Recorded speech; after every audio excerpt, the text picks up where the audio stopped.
Welcome to Studio Press TV. In this episode, we're going to take a look at some of the default Genesis theme settings. Once you have Genesis installed, you notice that over in the left-hand navigational menu, you have the Genesis menu item, which gives you access to theme settings, search engine optimization settings, the import-export of Genesis settings, and then also a README file. We're going to take a look at the theme settings. Now, the theme settings provides control over how the theme works, and we're going to be able to control a lot of common and even some advanced features from this particular menu item. Now, some child themes may add additional menu items to this list, including the ability to select different color schemes or set theme-specific features like a slider. Now, I want to show you that each of these boxes can be collapsed. If you don't want to see the content, but you still want to see the box header, we're just going to click on the box header to toggle it. Notice we can do that, hide each one of these things.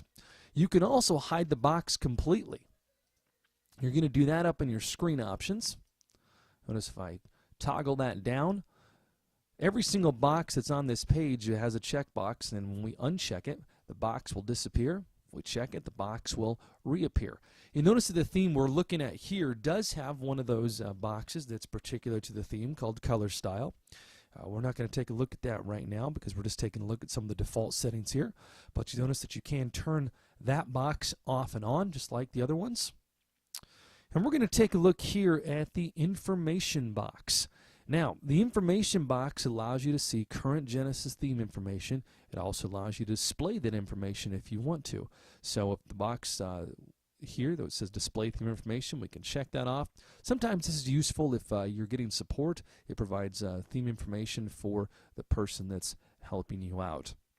You can also choose to enable automatic updates, and what that allows you to do is it will notify you that an update's available. Now, this does not mean that updates happen automatically without your permission. You just get a notification when you log into your admin that there's an update to Genesis. Now, if you want to go a step further, you can check off the box that says notify, and then you put in an email address here in the box, and when you put in your email, it'll say notify Josh at copyblogger.com when updates are available, and your site will then email you when a new version of Genesis is available.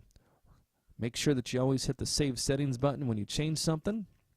If I navigate off this page without hitting that, those settings will not be saved.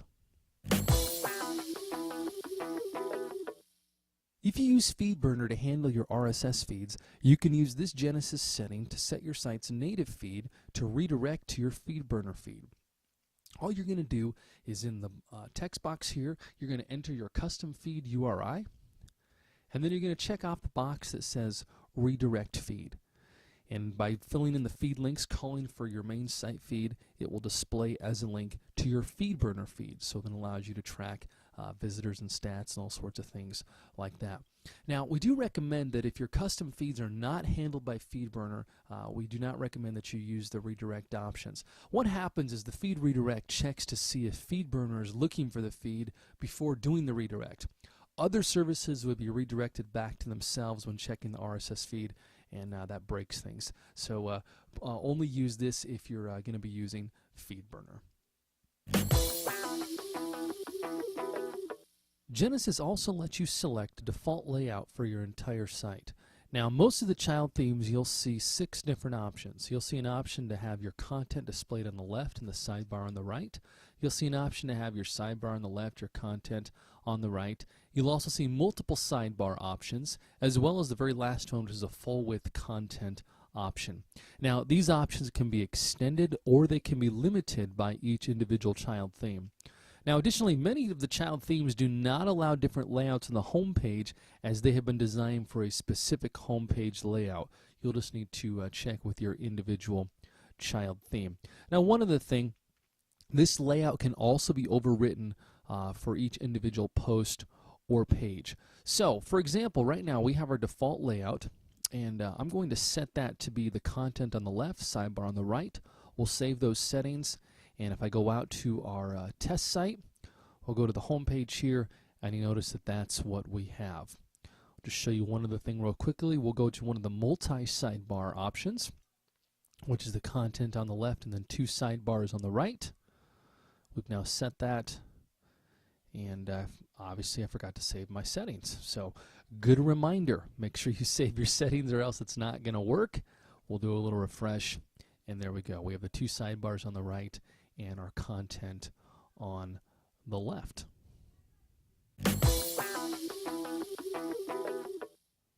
On some child themes, you have the option to set either dynamic text or use an image logo in your header. Over here on our test site right now, we're using dynamic text, and it's dynamic in the fact that it's going to automatically put up whatever you have set for your site title. So right now the site title for our test site is Genesis Test, and right now that's what we're using. So we're going to switch over, and we're going to choose image logo. I'm going to save my settings. Now, in order to use the image logo, we have to have a file in our themes file. So let me just show this to you real quickly here. In your WP content folder, there's a folder called themes, and we have a folder for our particular child theme we're using called 1140. And inside that we have an images folder, and then inside our images folder we should have a folder or a file called logo.png. Now if you have this file and it's formatted correctly, then you should be able to use the header logo image option, and you can see that we have that there. And so we'll go back over here, we'll save our settings for image logo, and now we're going to go back to our test site. We'll do a refresh, and now you can see we have our logo in the header instead of the dynamic text.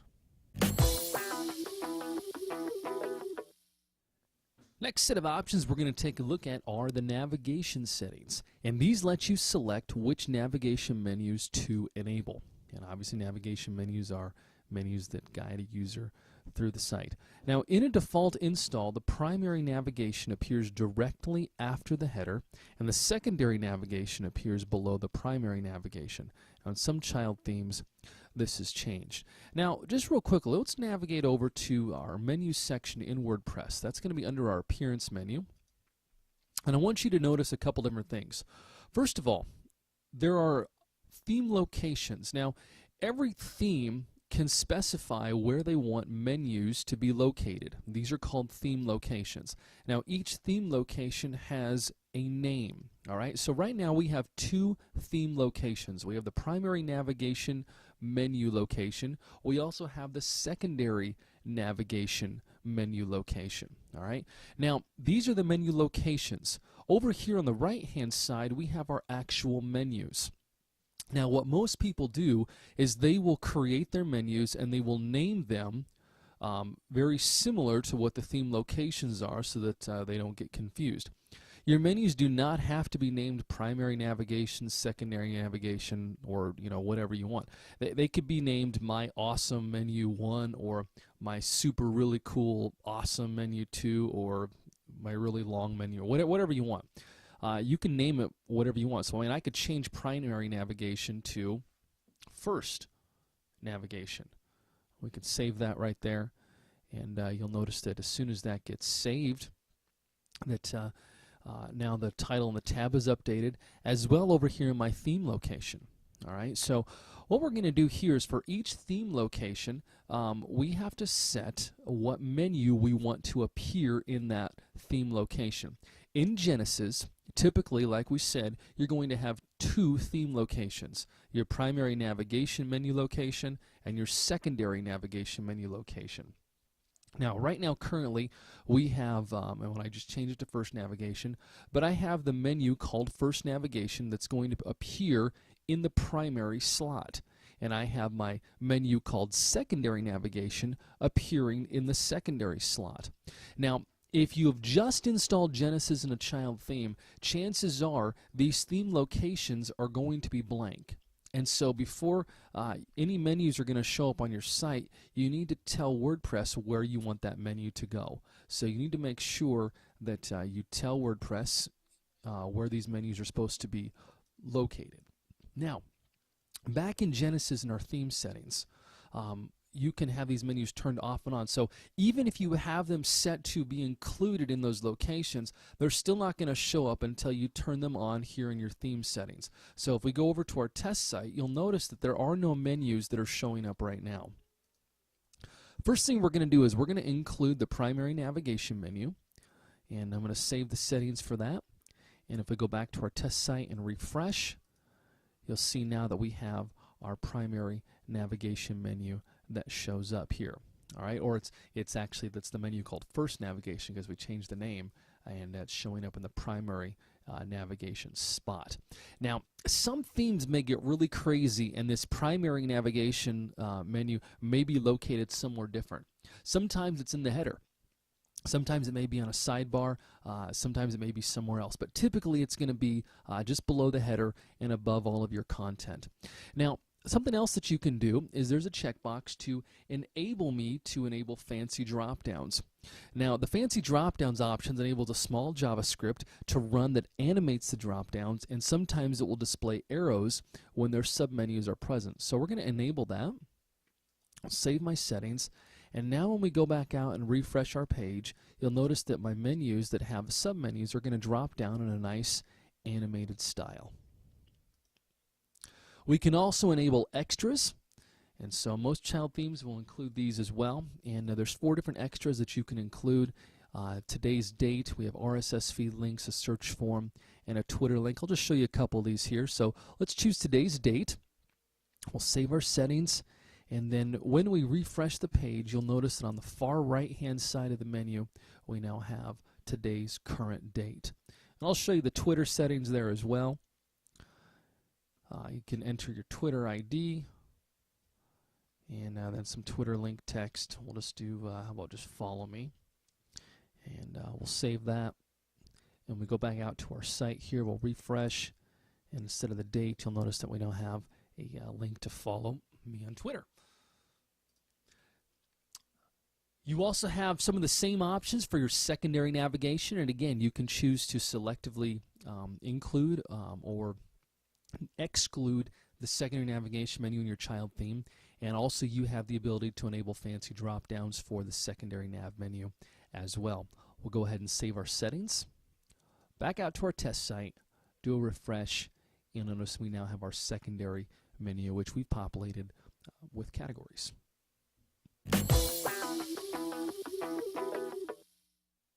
Now, most child themes will also enable you to display breadcrumbs on different pages, and the breadcrumbs box lets you define exactly where these breadcrumbs will display.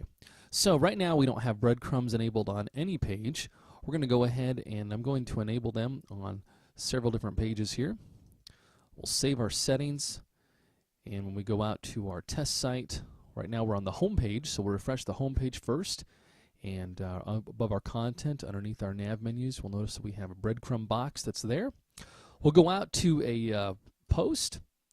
You'll notice that we have the breadcrumbs there. It also lists the category that this post is under. And then we'll go out to a subpage, and we'll take a look at the breadcrumbs for it as well. And we have the nice navigational structure here that leads us all the way back to our home page. And so you're able to display breadcrumbs on any of these different pages very, very easily.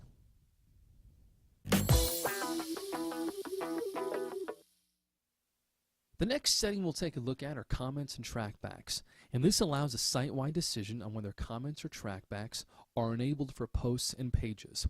Now, by default, we're going to enable comments and trackbacks on posts. We're going to have them disabled on pages. You can obviously choose if you would like to have them enabled on pages. Now, very important to know that if you enable comments or trackbacks here, you can disable them on an individual post or page. But if you disable them here, you cannot enable them on an individual post and page. Now, you might have the checkbox that looks like they're enabled, but they actually will not be enabled on those individual posts and pages.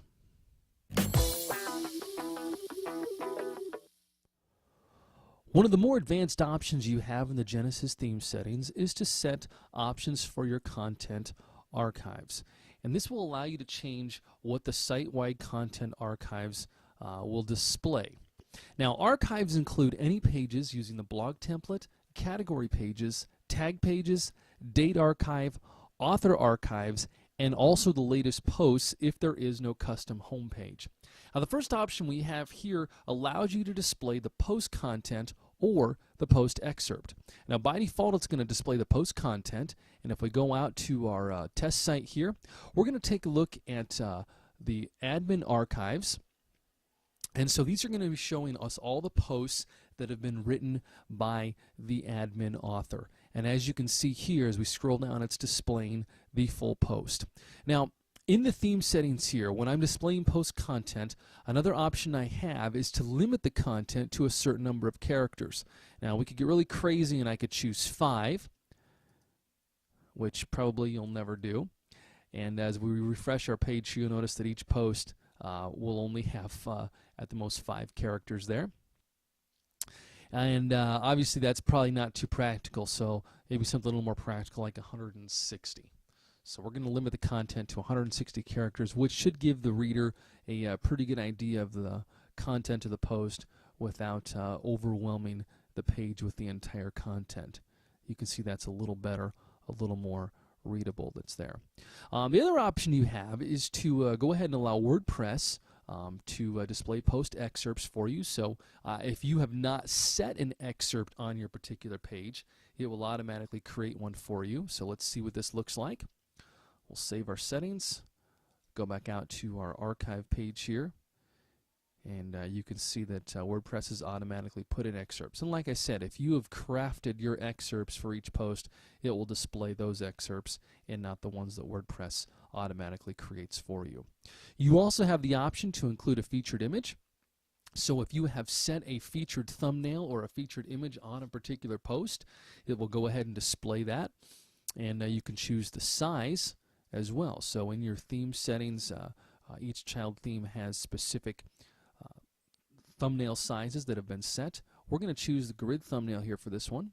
We'll save our settings, and as we go back out and refresh our page, you should notice that the very first post here has a featured image, and it's being displayed in the size that we chose. The last option you have is to select a post navigation technique. And so sometimes in your archive pages you're going to have a lot of posts. Obviously if you had 100 posts in an archive, you don't want all 100 posts on a page. That would make for some incredibly long loading pages. So by default, what WordPress does is it will display up to 10 posts, okay, and that's in your general settings. And let me show you where that is real quickly. So in your WordPress admin, under your settings, go to reading. And you can see there that at the most, your blog pages, which include your archives, are going to show at the most 10 posts. And so if you have more than 10, what WordPress normally does is it will display a link that allows you to navigate to the next set of posts. What Genesis has done is we've enhanced that for you. So in your theme settings, you have the option not just to display those older or newer links, but we've also allowed you to do previous or next, or my personal favorite, numeric. Now, as we look here on our admin archive page, we don't have enough posts to display that. So right now in WordPress, we had it set to 10 posts. Well, we only have 6 or so. So what we're going to do, we're going to go back to our settings, and so you can see this. I'm going to change this to 3. So now what's going to happen is when I save this change, we go out and we refresh, we're going to notice that we're only going to see 3 posts on this archive page. And then at the bottom, we have our navigation. And so you can now see that we can navigate quickly and easily to the next pages of posts that we have available to us. And now if we go back to our content archives, notice we can still do the previous next links or older and newer. You have the option to display what you want to display there. The blog page settings work with the blog template. Now, the blog template is a page template that's going to show your latest posts. It's what people see when they land on your homepage typically, unless you have a custom homepage. Now, in these general settings, you can select a specific category to display from the drop-down menu and exclude categories by AD, or even select how many posts you would like to display on the page here. So right now, we'll take a look at our blog page. If we go back out to our test site, and right now I have those here under my templates menu. We're going to click on blog page, and we can see all of my blog posts that are listed here. And what we're going to do is we're going to change up the categories. So I'm going to say I only want to display posts that are in subcategory 3.1. We're going to save that setting, and as I go back out to my blog page, we'll do a refresh. We'll notice now that I'm only displaying one post because this happens to be the only post that is in that particular category. One of the other useful things that we can do here is we can exclude categories. And we do that by putting in what the category ID is. Now, sometimes it can be tricky to figure out what is the category ID of my category because it's not the category name. The way that I typically do this is if I go back up to my post section and then down to categories, it's going to show me a listing of all of my categories I have on my site. Now the categories here are formatted as links, and so as I hover over this particular category name, in my browser on the lower left-hand side, it's going to give me the address to this link. And one of the really useful things contained in the address is the ID for this category. So if you look down in the lower left-hand corner of the screen here, you'll notice that the address to this link starts out localhost /genesis/wp-admin, and so on. As you read down that address, you'll notice you get to the part that says category and tag ID equals, and then there's a number. For this particular one, it's number 3. That is the category ID. If I go down here and I hover over my next category, you'll notice that the category ID is 8. The next one is category ID is 11. So each category ID is going to be different based on your install and how you've set up your posts and your categories and things like that. So you'll need to go out and check that. Now, so what we're going to do here is I'm going to exclude, let's say for instance, categories that are in the category ID of 11. So I'm going to go back to my Genesis theme settings.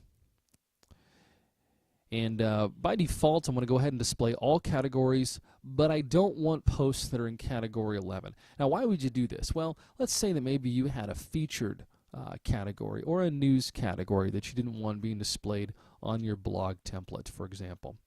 And here what we're going to do is we're going to save the settings, and when we go back out to our blog page, we're going to refresh, and we're going to see all the different posts here that are not in category 11. So if we were to navigate to each one of these, you're going to notice that they're going to be filed under some category, and it's not going to be the category that has the ID of 11. So it's a very easy way that you can selectively display posts on your blog template. The last option you have here is the number of posts to show, and this will override what you have set in your WordPress settings that we looked at in a previous video here. So right now we have it only set to show 2. Let's say we want to show 4. We'll save those settings, come back out to our blog template page, refresh, and now you can see that we are showing 3 posts here because this is on the second page. If we go back to our first page here, we should notice there's 4. 1, 2, 3, 4 we go, and there was only 7 total, so that's why we showed 3 there on that second page.